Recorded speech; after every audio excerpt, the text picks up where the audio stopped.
अंदाजपंचे या विशेष वृत्तात आपलं स्वागत. महाराष्ट्रातील निवडणुका संपल्यात, त्यामुळे गावागावामध्ये प्रत्येक चावडीवर कट्ट्यावर चर्चा रंगतीये, ती म्हणजे लोकसभेच्या आखाड्यात कोण बाजी मारणार याची. मतदारसंघात कुणाचं पारडं जड आहे, कुठल्या उमेदवाराला आघाडी मिळेल, असे अनेक प्रश्न तुमच्याही मनात असतील. हेच प्रश्न घेऊन आम्ही काही मतदारसंघात जातोय. आज पाहूया मावळमधल्या राजकीय कार्यकर्त्यांचा काय अंदाज आहे. मावळ लोकसभा मतदारसंघात असे अनेक अंतर्विरोध पाहायला मिळतात. या अंतर्विरोधातूनच इथलं राजकारण आकाराला आलंय. त्यामुळे या चुरशीच्या लढतीत कोण जिंकणार याची उत्सुकता सर्वांना आहे. हे जाणून घेण्यासाठी सर्व पक्षांचे कार्यकर्ते आपल्यासोबत आहेत. राष्ट्रवादीला या ठिकाणी बंडखोरीचा सामना करावा लागला. काय तुम्ही पाहिलं निवडणुकीत? राष्ट्रवादी आणि मित्रपक्ष यांचे 4 आमदार आहेत. लक्ष्मण भाऊंमुळं इथं गटबाजी जरूर झालती, पण अजितदादांना व पवार साहेबांना मानणारा हा खूप मोठा वर्ग आहे.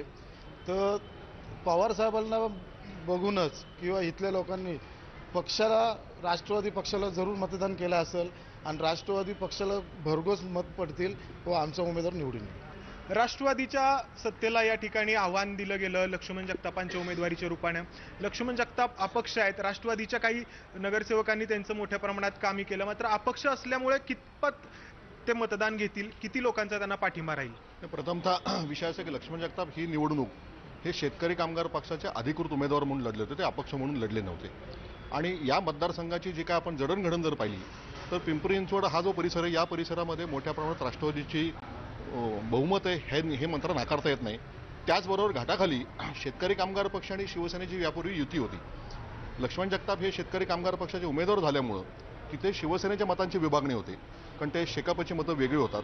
आणि घाटावरती राष्ट्रवादीच्या मतांची विभागणी होते, कारण लक्ष्मण जगतापांची ताकद ही शेवटी राष्ट्रवादीचीच संदर्भातली ताकद आहे.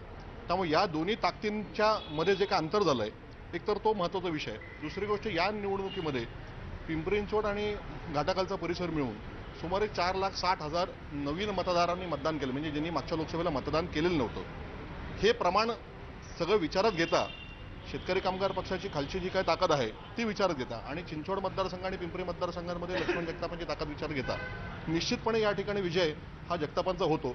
आकडेमोड जर करायचं म्हटलं तर थोडासा वेळ घेणारा विषय आहे तो, परंतु पिंपरी चिंचवडमध्ये यापूर्वी ते चिंचवडमध्ये अपक्ष शिवसेनेचा जो उमेदवार त्यांनाच पाडून ते निवडून आले, त्यामुळे त्यांनी त्यांची ताकद एकदा दाखवून दिली आहे. लक्ष्मण जगतापांनी अनधिकृत बांधकामांचा विषय घेऊन निवडणुकीत ते उतरले, निवडणुकीला सामोरे गेले. मात्र ज्या राज ठाकरेंचा त्यांना पाठिंबा होता, त्या राज ठाकरेंनी इथं झालेल्या सभेमध्येच त्या विषयावरती अनधिकृत बांधकामांच्या लक्ष्मण जगतापांना पाठिंबा नाही असं जाहीर केलं. त्याचा परिणाम होईल असं वाटत नाही का? प्रथमतः मी सांगतो की आपण हा थोडंसं राजसाहेबांच्या बोलण्याचा विपर्यास करतात. जे राजसाहेबांचं भाषण होतं, कारण त्या कार्यक्रमाला मी स्वतः व्यासपीठावर होतो. राजसाहेबांच्या भाषणामध्ये त्यांनी स्पष्ट सांगितलं होतं की ज्या बिल्डरांनी सामान्य नागरिकांची फसवणूक केलेली आहे, ज्यांनी अनधिकृत बांधकामं केली, त्या नागरिकांना संरक्षण मिळालं पाहिजे आणि त्या बिल्डरांना मात्र त्यांना शासन व्हायला पाहिजे. त्याचबरोबर जे शासकीय जमिनी आहेत, जी आरक्षणाची म्हणजे शासकीय जमीन म्हणजे पर्यायी आरक्षण जमिनी, त्याच्यावरची बांधकाम ही जमीनदोस्त व्हायला पाहिजे. परंतु त्याचा विपर्यास केला गेला की लक्ष्मण जगताप यांनी मुळात राष्ट्रवादीची उमेदवारी जी नाकारली ती याच मुद्द्यावर नाकारली की अनधिकृत जर ते संरक्षण देऊ शकत नसतील तर मला त्या पक्षाकडनं लढायचं नाही. राष्ट्रवादीची ताकद विभागली गेल्यामुळे त्याचा फायदा शिवसेनेला होईल असं एक ढोबळ विधान या ठिकाणी केलं गेलं. मात्र या ठिकाणी शिवसेनेची ताकद अतिशय मर्यादित प्रमाणात आहे. तर काय वाटतं तुम्हाला, कितपत लोकांनी तुम्हाला मतदान केलं असेल? यंत्रणा कितपत तुम्ही कामाला लावू शकलात? मावळमध्ये मागच्या वेळेस सुद्धा शिवसेनेचेच खासदार होते, त्यामुळं हा शिवसेनेचाच बालेकिल्ला आहे.